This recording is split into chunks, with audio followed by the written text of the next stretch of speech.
야고보서 말씀 오늘 8번째 말씀입니다. 야고보서는 그 주제가 매우 구체적이고 뚜렷하다고 말씀을 드렸어요. 오늘 주제도 마찬가지입니다. 오늘 본문을 읽어보니까 주제가 뭐예요?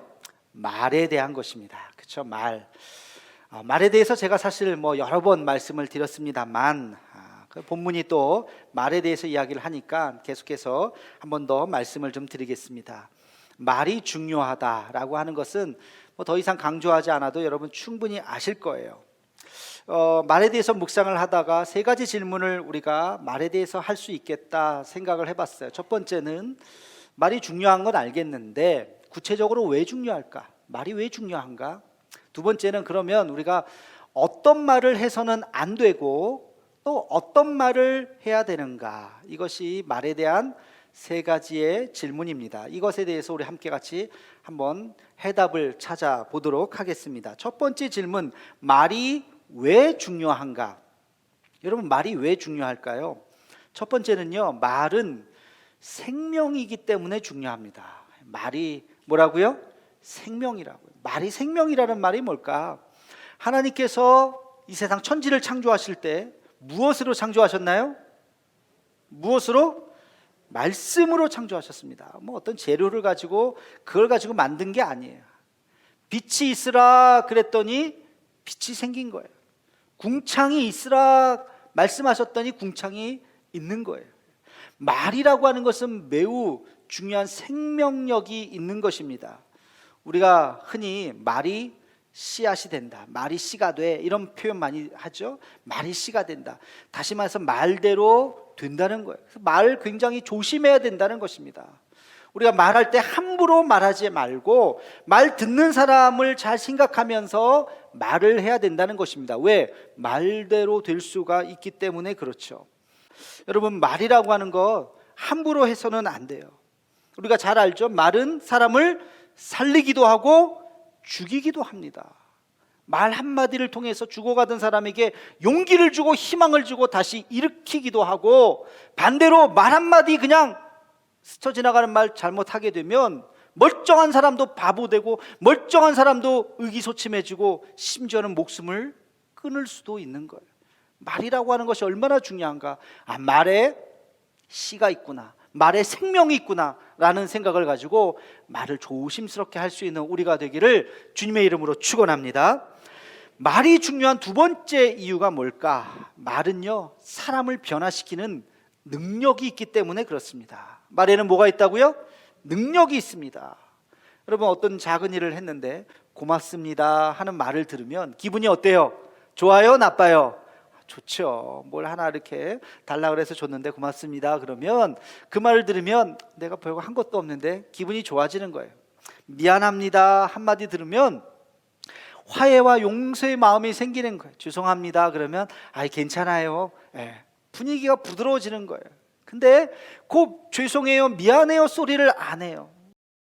말이라는 거 별거 아닌 것 같지만 말에는 능력이 있어요. 넌 잘 될 거야, 걱정하지 마, 너는 훌륭한 사람 될 거야 한마디 하면 용기를 갖습니다.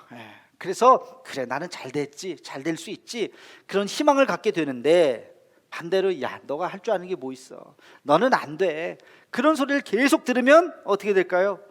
주눅이 들어요. 아무 일도 못해요. 의기소침해져요. 자신감이 없어요. 그런 친구들은 잘 하지 못하게 되는 거예요. 말이 얼마나 능력이 있는가에 대한 하나의 실험이 있더라고요. 제가 유튜브 영상을 한번 봤는데요, 영상이 조금 길어서 다 보여드리지 못하고 제가 말로 설명을 할게요. 24명의 이제 그룹을 만들고 실험을 하는 거예요. 이쪽에서 대기실에 있다가 실험실로 오라 그래요. 그 실험은 별건 아니고 30개의 단어를 보여주는 거예요. 그리고 여기서부터 대기실부터 실험실까지 40m 정도 됩니다. 사진 한번 보여주세요. 이 거리를 쭉 가서 40m 되는 거리를 가서 실험실에 가서 이제 첫 번째 12명에게는 어떤 단어를 보여줬냐면 이런 단어를 보여줬습니다. 사진 보여주시면 따분한, 노후자금, 쓸쓸한, 은퇴한, 예의 바른, 늙은, 의존적인, 전원주택, 회색, 뭐 이런 단어들, 무슨 느낌인지 아시겠죠?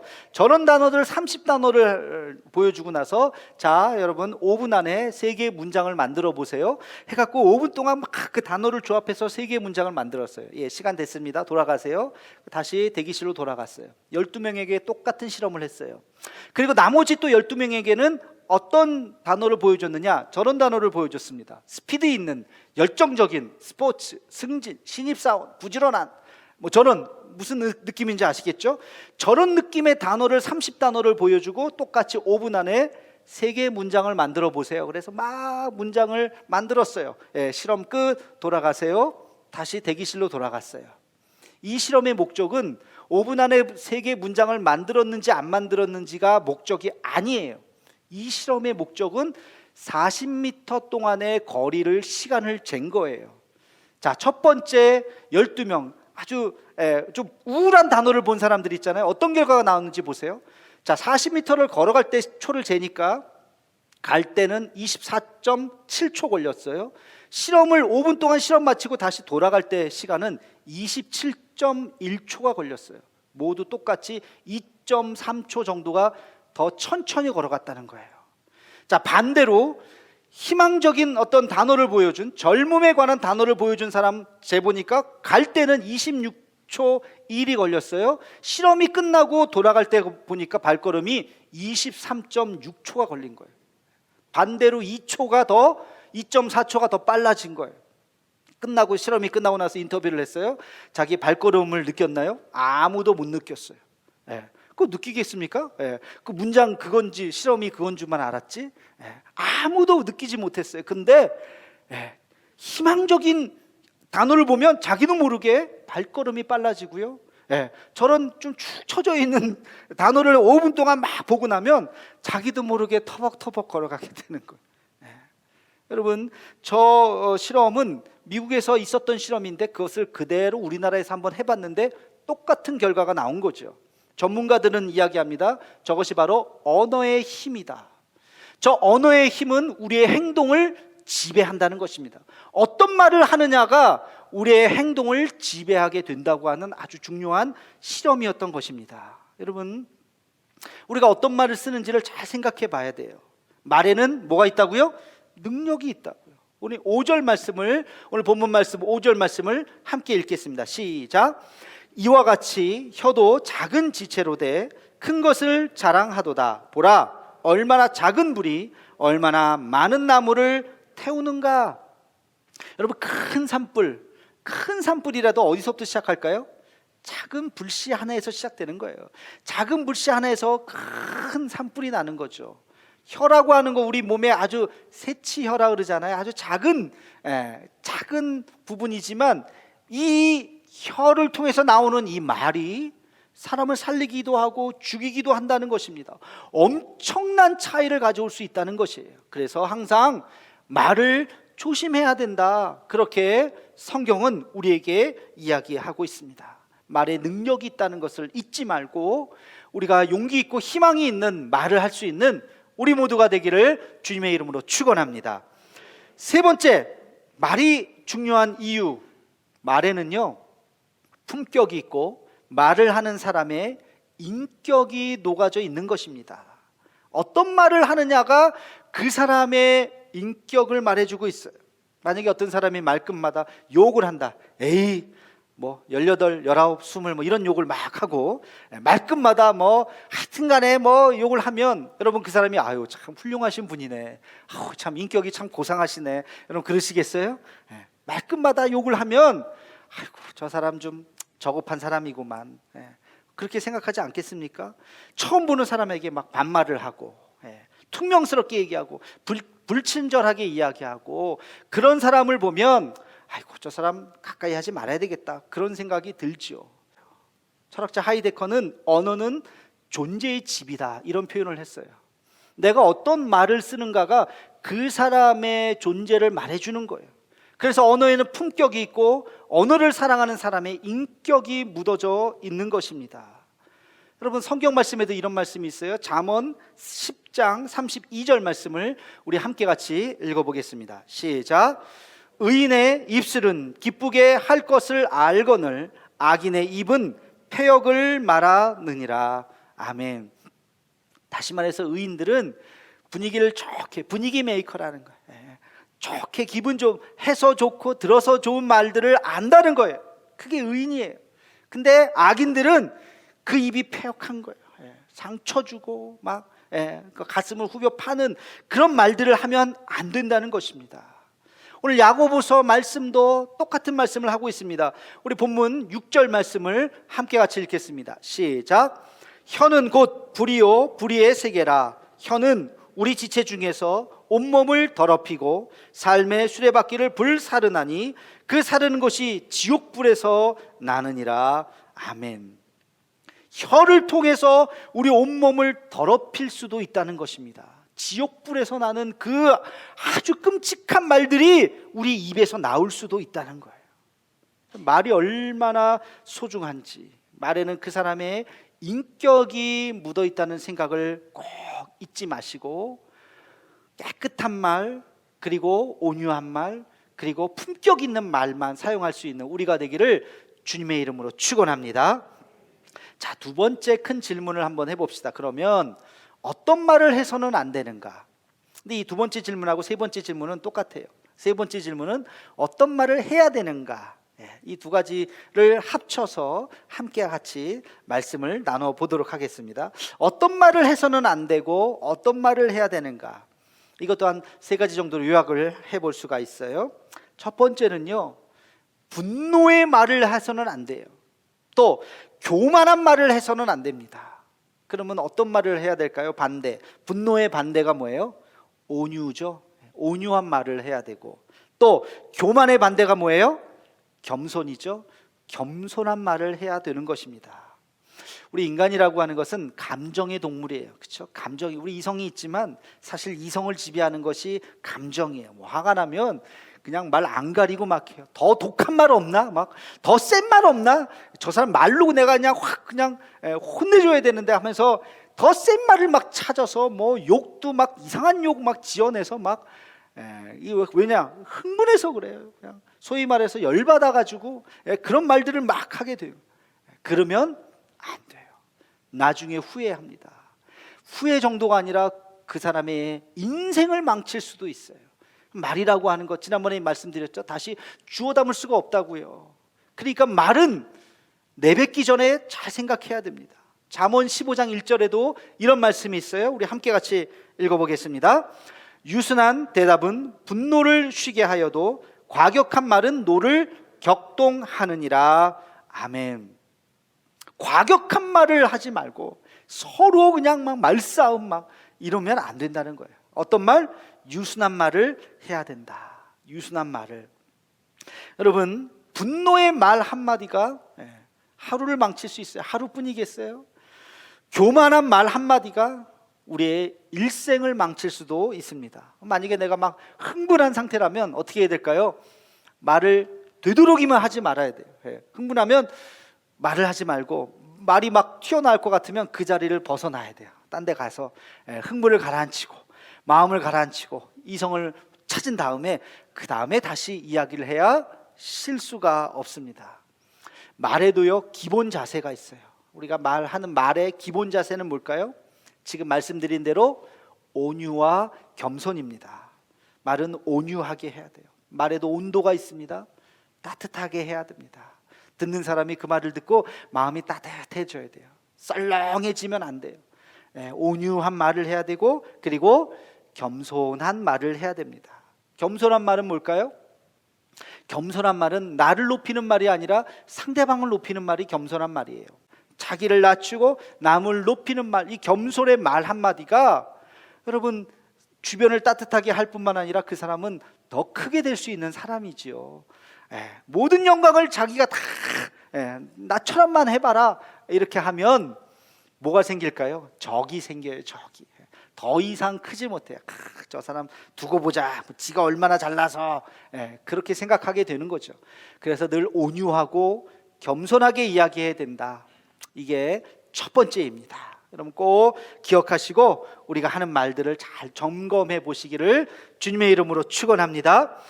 자, 두 번째, 우리가 어떤 말을 사용해서는 안 되고 어떤 말을 사용해야 될까? 많이 들어보셨을 거예요. 부정적인 말을 해서는 안 되고 어떤 말을 하라고요? 긍정의 말을 해야 됩니다.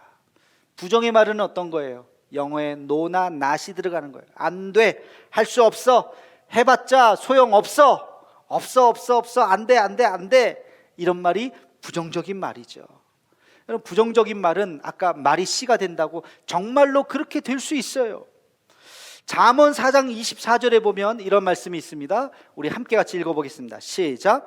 구부러진 말을 내 입에서 버리며 삐뚤어진 말을 내 입에서 멀리 하라.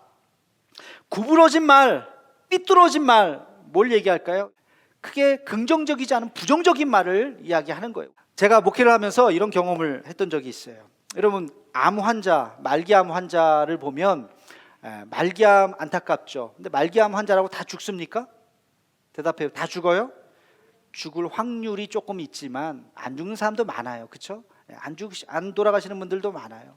근데 말기암 환자를 보면서 의사가 희망이 없대요. 빨리 몇 자리 알아봐요. 장례는 어떻게 치를 거예요? 이런 말을 해서는 안 돼요. 예전에 어떤 분이 저한테 연락을 주셔서 아버님이 연로하신데 말기암이라고 합니다. 와서 기도 좀 해주세요. 그래서 갔어요. 그래서 기도해드리고 그래도 그 따님에게 용기를 드리고 어렵다고는 하지만 하나님은 기적의 하나님이십니다. 하나님이 도우시며 고치실 수 있습니다. 끝까지 포기하지 마시고 저도 기도할 테니까 함께 같이 기도하시기 바랍니다. 제가 그렇게 격려해드리고 돌아왔어요. 몇 주가 지났어요. 연락이 왔어요. 어떻게 됐을까요? 돌아가셨답니다. 장례식장에 갔습니다. 근데 그분이 저에게 이렇게 말씀하시는 거예요. 목사님, 몇 주 전에 오셔서 용기의 말씀을 주셔서 너무 감사해요. 그래서 우리는 그때 포기하지 않고 더 열심히 잘 보살펴 드렸어요. 그래서 지금 마음에 후회가 없어요. 그런 말씀을 하시더라고요. 그렇구나. 우리의 말 한마디가 물론 어려운 상황이었죠. 그러나 끝까지 포기하지 않고 긍정의 말, 용기의 말, 격려의 말이 우리의 마음을 어떻게 따뜻하게 하는지를 저도 그때 다시 한번 깨닫게 되었습니다. 여러분, 어떤 일이든지 마찬가지예요. 어떤 일을 시작하려고 할 때 잘 될 수도 있고 안 될 수도 있죠. 그렇죠? 반반이겠죠. 일이 잘 될 수도 있고 안 될 수도 있는데 안 돼 그러면 어떻게 되겠어요? 주눅드는 거예요. 그러나 잘 될 거야, 잘 될 수 있어, 기왕에 시작했는데 용기를 가져, 하나님께서 도우실 거야, 이런 긍정의 말을 듣게 되면 우리가 다시 한번 또 용기를 갖고 설사 잘못됐다 그래도 다시 일어날 수 있는 힘을 얻게 되는 것입니다. 우리의 말 한마디, 그래서 부정적인 말이 아니라 긍정의 말을 할 수 있는 우리 모두가 되기를 주님의 이름으로 축원합니다. 세 번째, 어떤 말을 해야 되는가? 아주 제일 중요한 거예요. 이게 제일 중요한 거예요. 여러분, 말 중에서 가장 나쁜 말, 교만한 말도 아니요, 부정적인 말도 아니요, 말 중에서 가장 나쁜 말은 바로 거짓말입니다. 여러분, 거짓말을 해서는 안 돼요. 뭘 이야기해야 될까요? 진실을 말해야 돼요. 진실을 이야기해야 돼요. 여러분, 거짓말은 죄악입니다. 십계명에도 나와 있어요. 9번째 계명, 내 이웃에 대해서 거짓 증거하지 말아라. 거짓말하지 말라는 거예요. 거짓말은 엄청난 잘못된 결과를 가져올 수가 있습니다. 진실을 말해야 돼요. 우리가 왜 거짓말을 하게 되는가? 에베소서 4장 24절 25절에 보면 이런 말씀이 있습니다. 우리 함께 같이 읽어보겠습니다. 시작.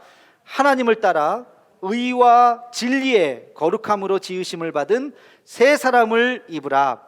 그런즉 거짓을 버리고 각각 그 이웃과 더불어 참된 것을 말하라. 이는 우리가 서로 지체가 됨이라. 아멘. 하나님에 의해서 의와 진리의 거룩함을 입은 사람은, 다시 말해서 새 사람이 된 사람은 어떻게 된다고요? 거짓을 버리고 참된 것을 말하게 된다는 것입니다. 그러니까 왜 우리가 거짓말을 하게 될까? 가만히 생각해 보면 두 가지의 이유가 있어요. 하나는 습관이에요. 그럼 거짓말 습관이에요. 어떤 습관? 자기를 과장하려고 하는 습관이에요. 자기 포장, 자기 방어가 너무 지나쳐가지고 뭐 요만큼 했는데 이만큼 했다고 막 얘기하고 자기를 막 과시하고 과장하려고 할 때 나도 모르게 막 뻥튀겨서 얘기하고 한번 그게 거짓말을 항상 작게 시작하죠. 근데 이 작은 거짓말을 메꾸기 위해서 또 하고 또 하고 또 하고 점점 커지게 되는 거예요. 그게 습관이라고요. 거짓말은 습관입니다. 한 번 그러다가 걸리게 되면 그 사람의 삶 전체가 다 부정이 되는 거예요. 그러니까 작은 거짓말에 습관적인 거짓말이라도 해서는 안 돼요. 또 한 가지 거짓말을 하는 이유가 뭘까? 오늘 말씀에 에베소서의 말씀에 있죠. 영적인 문제입니다. 여러분 거짓의 영, 악한 영은요 거짓의 영이에요. 거짓의 영에 사로잡히게 되면 나도 모르게 내가 하는지도 모르고 거짓말을 하게 돼요. 습관적으로 나도 모르게 거짓말을 하게 됩니다. 하나님의 영이 우리에게 임하면 거짓말을 하지 않아요. 할 수가 없어요. 거짓말이 해라 그래도 못해요. 내가 마음이 불편해서 거짓말 하라 그래도 하지 못해요. 여러분 위대한 다윗이 죄악에 빠진 적이 있었죠. 밧세바 사건을 통해서 다시 그가 회개하고 회복한 다음에 하나님 앞에 나와서 눈물로 회개하면서 쓴 시가 시편 51편이에요. 시편 51편에 보면 그의 회개가 그 안에 다 담겨져 있어요. 거기 어떤 대목이 있는 줄 아십니까? 10절 말씀을 우리 함께 같이 읽어보겠습니다. 시작. 하나님이여 내 속에 정한 마음을 창조하시고 내 안에 정직한 영을 새롭게 하소서. 아멘. 이 정한 마음, 이게 바른 마음이에요. 그리고 정직한 영을 새롭게 해달라고. 그 전까지는 거짓이고 이 하나를 덮기 위해서 또 거짓말해야 되고 또 거짓말해야 되고 자기도 모르게 거짓에 빠져서 있었던 자기의 모습을 회개하면서 주님, 내가 이제 다시 주님 앞에 돌아왔습니다. 내 안에 거룩한 영을 통해서 정직한 영을 새롭게 해달라고 다윗은 지금 기도하고 있습니다. 여러분 거짓은 영적인 문제라고 하는 것을 여러분 잊어서는 안 돼요. 여러분의 언어 습관을 다시 한번 가만히 생각해 보세요. 나도 모르게 아주 작은 거짓말들을 하고 있는가? 그렇다면 내가 회개하고 내가 주님 앞에 돌아와야 되겠구나. 그래서 이것은 영적인 문제라고 하는 것을 꼭 기억하시기를 주님의 이름으로 축원합니다. 여러분 우리 인생은 말로 채워져 있다고 해도 과언이 아니에요. 그렇죠? 우리 매일매일 일상 속에서 말하면서 살잖아요. 사람을 만난다는 것도 대화를 하는 것이요, 말하는 것이요. 우리는 수많은 말 속에 있어요. 그래서 어떤 말을 해야 되는 건가가 굉장히 중요합니다. 여러분, 그래서 우리는 말을 함부로 해서는 안 된다 그랬어요. 말이 중요하다고 말씀을 드렸어요. 세 가지였죠. 말에는 뭐가 있습니까? 생명이 있습니다. 말에는 뭐가 있습니까? 능력이 있습니다. 말에는 뭐가 있습니까? 품격과 인격이 있습니다. 그래서 우리는 말이 중요하다는 사실을 깨달아야 돼요. 그리고 어떤 말을 해서는 안 되죠? 분노의 말, 교만의 말을 해서는 안 돼요. 부정적인 말을 해서는 안 됩니다. 무엇보다도 거짓 말을 해서는 안 돼요. 그리고 어떤 말을 해야 될까요? 온유하고 겸손한 말, 나를 낮추는 말, 따뜻한 말, 그리고 긍정의 말, 용기를 주고 희망을 주고. 공부 못하는 아이들 말썽쟁이 있다면 그 아이에게 가서 그 부모에게 이야기를 해야 돼요. 이 아이는 커서 훌륭한 아이가 될 거예요. 이 아이는 나중에 큰 인물이 될 거예요. 여러분 진짜 그래요. 큰 인물 된 사람도 어렸을 때 다 말썽장이었어요. 다 큰 인물, 야 네가 큰 인물 되려고 이러는구나. 여러분 그래야 돼요. 그럼 얼마나 희망이 있겠어요. 용기가 있겠어요. 그리고 우리는 진실된 말을 해야 됩니다. 가식적인 말, 위선의 말이 아니라 진실된 말을 해야 됩니다. 이것이 오늘 야고보 사도가 우리에게 주는 말의 교훈인 것입니다. 생명의 말, 사람을 살리는 말을 해야지 죽이는 말을 해서는 안 된다는 것을 깨닫고 우리 입술을 통해서 한평생 주님 앞에 영광을 돌리는 우리의 삶이 되기를 주님의 이름으로 축원합니다.